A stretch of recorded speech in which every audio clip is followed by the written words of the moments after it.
So yeah, we can have a look at equipment, like I said. But if you do want to start out in the budget, cameras and microphones are obviously important. You need a camera to film, but yeah, just use your phone. Microphones, yeah. Microphones are really important. I see a lot of videos where mics aren't that good. You can get a little Rode lapel mic. It's on the handout somewhere. I'll also email these over to you as well. So it's a clip-on mic that goes into your iPhone, and it's a little clip-on mic like this. Apart from this, it's got power packs. Instead of having the power pack, you don't have to bother with these wireless power packs that cost about £200–300. You can just go straight into your phone. If you have a smartphone, record it on there. Doesn't sound as good, but it's more than good enough. It's good enough to get started with, but it just allows you to, yeah, put the microphone close to you without having a huge mic and shot. You can get stuff like a shotgun mic, if you see that camera there. So that, yeah, picks up like a direction. So it picks up where you are exactly in the room. But obviously, if you're just out and about, if you just want to get a video quickly, stick on a lav mic, get your phone out, and that's basically it. But yeah, like I said, content.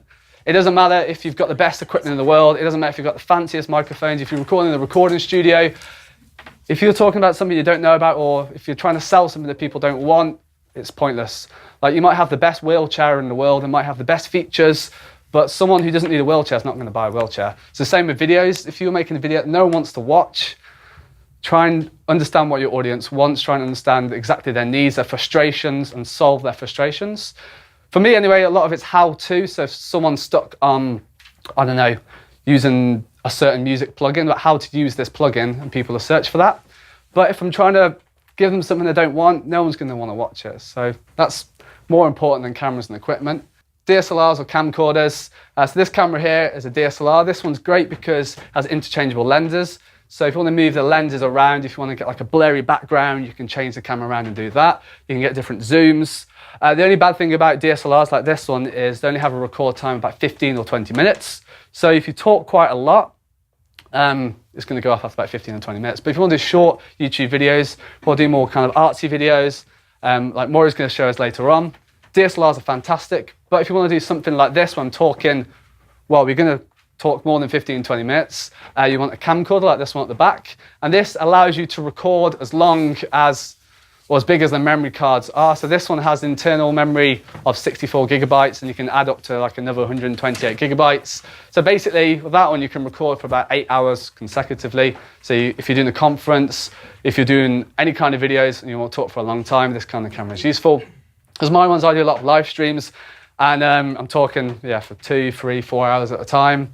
And that one's really useful. But if you want to do the more kind of artsy shots, you want something maybe a bit more interesting, a bit more quirky. If you work in fashion, maybe have a look at DSLRs in the future. And yeah, mics. So you also get USB microphones. So if you want to record, say, a Skype call, a USB microphone, I think in there it says the Snowball and the blue Yeti. So these are little plug-in mics that just plug into your computer. And so when you're on the Skype call, you can put the mic just slightly out of shot, so it picks up nice quality. And they're reasonably cheap. They're about £50 to Snowball, so not too expensive to start with. If you do want to do any Skype calls, any podcasts, any meetings, any voiceovers, you don't really want to use the onboard mic on your camera or the onboard mic on your phone. But if you're just starting, just get used to talking to the camera. That's my advice. So this is my complete setup for £100. So anyone starting, I recommend getting this if you want to make any kind of videos. Is first just use your smartphone. Use your phone to actually, record. Because if you buy a cheapish camera online, it's probably not going to be as good if you've got a fairly decent smartphone. The next one is a Joby Stand. So Rob at the back as well. Rob's my male model for this evening.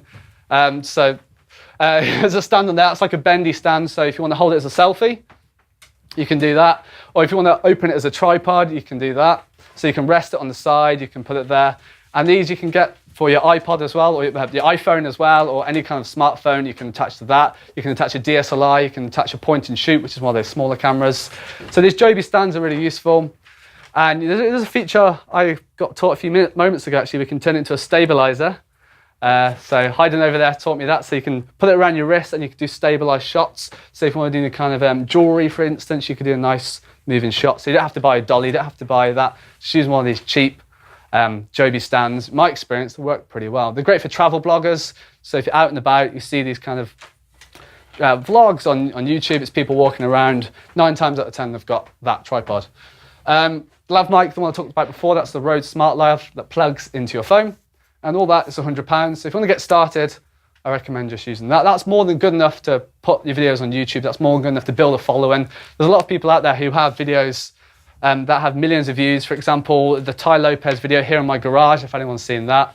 Josh has seen it. So he's just using his iPhone and he's showing off his Lamborghinis and his 7 bookshelves to basically try and pitch his 69 7-step program about knowledge and marketing. And he just films it on his iPhone. So he's got all these Lamborghinis, he's got all these fancy cars, and he still just uses his phone. But the reason I thought he did that was because he wanted to look like you're there with him. You're just hanging around his house. He didn't do it professionally. So there is that as well, the more intimate. If you're using a low budget camera, it makes you feel like you're there.